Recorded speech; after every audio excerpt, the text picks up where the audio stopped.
হ্যাঁ গো, আজকে কি বানাবে রাত্রে? এখন তো ভাবছি সকালবেলায় চিকেন হলো, তা একটু ফ্রাইড রাইস হলে কেমন হয়। ফ্রাইড রাইস যে হবে, চাল ভিজিয়েছো? হ্যাঁ, আগের থেকে আমি ভিজিয়ে রেখেছিলাম।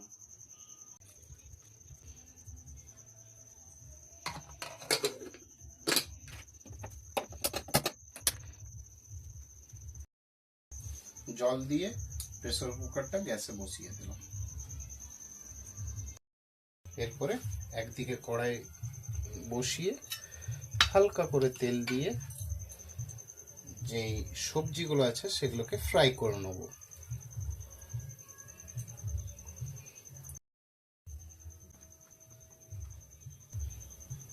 হালকা হলুদ,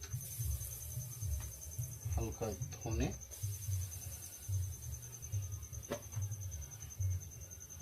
হালকা লবণ দিয়ে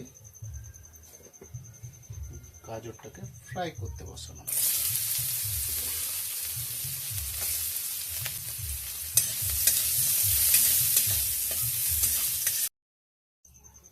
এরপর পনিরগুলো ছেড়ে দিলাম।